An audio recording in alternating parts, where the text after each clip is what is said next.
Իսրայելի և Իրանի փոխադարձ հարվածները չեն դադարում, Ցահալը հայտնել է ժամեր առաջ Թեհրանում և այլ բնակավայրերում իրանական ռազմական օբյեկտներին հարվածելու մասին։ Ըստ իսրայելական կողմի թիրախում են եղել այդ թվում Քարաջում Իսլամական հեղափոխության պահապանների կորպուսի շտաբը, Թեհրանի Էվին բանդը։ Պայթյուններ են լսվել Կարմիր մահիկի շենքի մոտակայքում։ Իրանական կողմի պաշտոնական տվյալով հունիսի 13-ից ի վեր իսրայելական հարձակումների հետևանքով զոհվել է շուրջ 500 մարդ, 3000-ից ավելին վիրավորվել է։ Հայտնի է, որ հերթական հարվածներն են հասցվել Ֆորդոյի միջուկային օբյեկտի տարածքին։ Դրանց նախորդել են B2 տեսակի ռազմավարական ռմբակոծիչներով Իրանին Միացյալ Նահանգների հարվածները, որոնց անձամբ հետևել է Դոնալդ Թրամփը։ Հունիսի 22-ի գործողությունը ծրագրվել է մի քանի շաբաթ, այն ստացել է կեսգիշերային մուրճ անվանումը։ Դրան ընդհանուր առմամբ ներգրավվել է ավելի քան 125 ինքնաթիռ, օգտագործվել է բարձր ճշգրտության շուրջ 75 զինամթերք։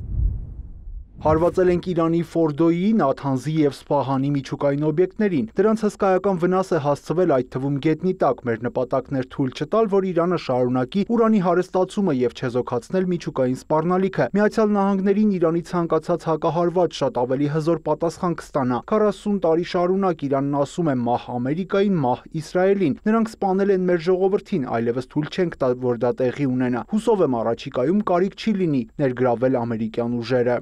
Թրամփը նաև կոչ է արել կանխել նավթի գների աճը։ Նա հրահանգել է ԱՄՆ էներգետիկայի նախարարությանը ավելի շատ նավթ արդյունահանել։ Սպիտակ տան ղեկավարը հորդորել է Թեհրանին բանակցել։ Նա նախազգուշացրել է, եթե շուտափույթ խաղաղություն չհաստատվի, կթիրախավորվեն իրանական մյուս օբյեկտները։ Ավելի ուշ նա գրառում է արել Truth Social-ի հարթակում. եթե ներկայիս իրանական ռեժիմը չի կարողանում կրկին հզոր դարձնել Իրանը, ինչու չփոխել ռեժիմը։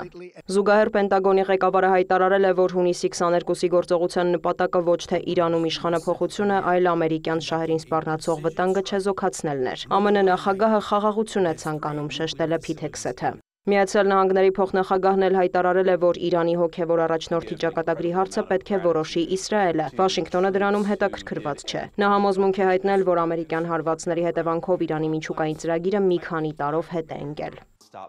Մենք չենք պատերազմում Իրանի դեմ, հուսով ենք Իրանը կընտրի բանականությունը և չի թիրախավորի տարածաշրջանում ամերիկյան զորքերը։ Նախագահ Թրամփը շատ հստակ ասել է, որ մենք հետաքրքրված չենք Մերձավոր Արևելքում ձգձգվող հակամարտություններով, սակայն հարց է առաջանում ինչպես հասնել խաղաղության, և մենք կարծում ենք, որ դա հնարավոր է ուժի միջոցով։ Իսրայելի վարչապետը շնորհակալություն է հայտնել Վաշինգտոնին կրկնել Իրանի միջուկային և բալիստիկ ծրագրերը սպառնում են Իսրայելի գոյությանը։ Նախագահ Թրամփն առաջնորդում է ազատ աշխարհը, նա Իսրայելի մեծ բարեկամն է։ Մոտ ենք մեր նպատակների կյանքի կոչմանը, հավատացած եմ միասին կհաղթենք։ Այժմ հարկավոր է ուժ գործադրել։ Մենք կշարունակենք գործողությունները նաև Գազայի հատվածում հաղթելու Համասին և վերադարձնելու գերիներին։ Թեհրանը խոստանում է արձագանքել։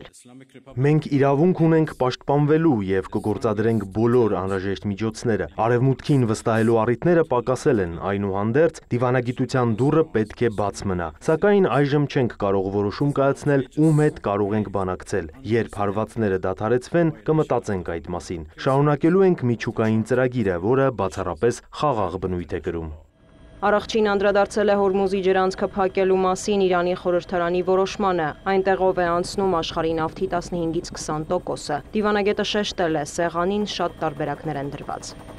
Իրանի արտգործնախարարը չնայած Վաշինգտոնի դժգոհությանը մեկնել է Մոսկվա հանդիպել Վլադիմիր Պուտինի հետ։ Աբբաս Արաղչին հայտարարել է, Միացյալ Նահանգները դավաճանել է դիվանագիտությանը։ Պուտինն անհիմն և անարդարացի է որակել Իրանի դեմ ագրեսիան, հավատացրել, ջանքեր են գործադրում աջակցելու իրանցիներին։ Կրեմլի խոսնակն էլ լրագրողների հետ զրույցում անդրադարձել է Թեհրանին Մոսկվայի հնարավոր աջակցությանը։ Դմիտրի Պեսկովի խոսքով դա կախված կլինի նրանից, թե ինչ կխնդրեն իրանցի գործընկերները։ Իրանին ամերիկյան հարվածները մեկնաբանել է Իսլամական Հանրապետության հոգևոր առաջնորդ Այաթոլլահ Ալի Խամենեին, խոստացել պատժել Իսրայելին և լուրջ սխալ անվանել Միացյալ Նահանգների գործողությունը։ Իսլամական Հանրապետության նախագահն էլ միացել է ամերիկյան և իսրայելական հարվածների դեմ Թեհրանում տեղի ունեցած զանգվածային ցույցին։ Մասուդ Փեզեշքյանը հայտարարել է, Միացյալ Նահանգները պետք է պատասխան ստանա իր արածների համար։ Էմանուել Մակրոնի հետ հեռախոսազրույցում նա հիշեցրել է, որ մինչև Իրանի դեմ սանձազերծված ագրեսիան Թեհրանը ողջունում էր Վաշինգտոնի հետ միջուկային բանակցությունները։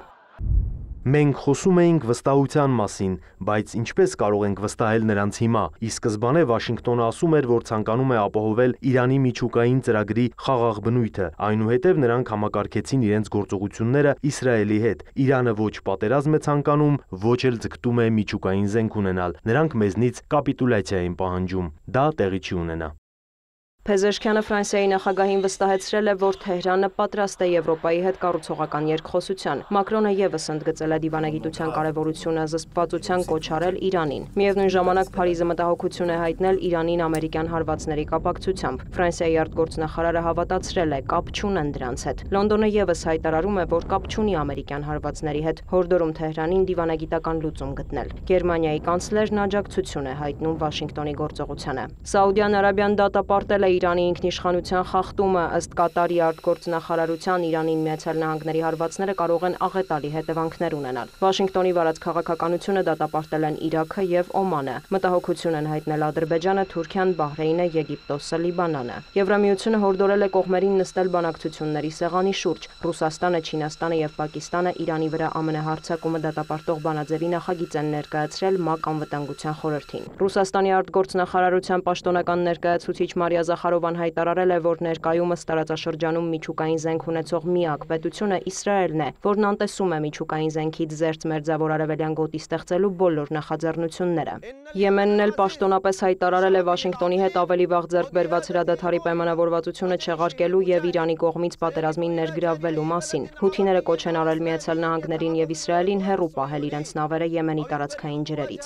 Իրանի միջուկային օբյեկտներին ամերիկյան հարվածների եւ դրանց լուրջ վնաս հասցնելու մասին հայտարարությունների ֆոնին Ատոմային էներգիայի միջազգային գործակալությունը տեղեկացրել է, որ Նաթանզի եւ Սպահանի օբյեկտները զգալիորեն տուժել են։ Ֆորդոյին հասցված վնասի չափը դեռևս հնարավոր չէ ճշգրիտ գնահատել, սակայն միջուկային օբյեկտի տարածքում հարվածներից ձագարափոս է առաջացել։ Կառույցի տվյալով ճառագայթման մակարդակի աճ չի գրանցվել։ Հարկ է նշել, որ ըստ իրանական ԶԼՄ-ների Ֆորդոյի գործարանում պահվող ուրանի մեծ մասը տեղափոխվել է անվտանգ վայր դեռ մինչև ամերիկյան հարվածները։ Ատոմային էներգիայի միջազգային գործակալության տնօրենը հորդորել է հասանելիություն տրամադրել կառույցի հսկիչներին ստուգելու իրանական միջուկային օբյեկտները եւ ուրանի պաշարները։ Մինչ այդ Միացյալ Նահանգներում դեմոկրատների շրջանում քննարկվում է Դոնալդ Թրամփի իմպիչմենտի հավանականության հարցը։ Որոշ պաշտոնյաներ քննադատել են առանց կոնգրեսի համաձայնության Իրանին հարվածելու Միացյալ Նահանգների նախագահի որոշումը, այն անվանելով հակասահմանադրական։ Դիանա Գասպարյան, լուրեր։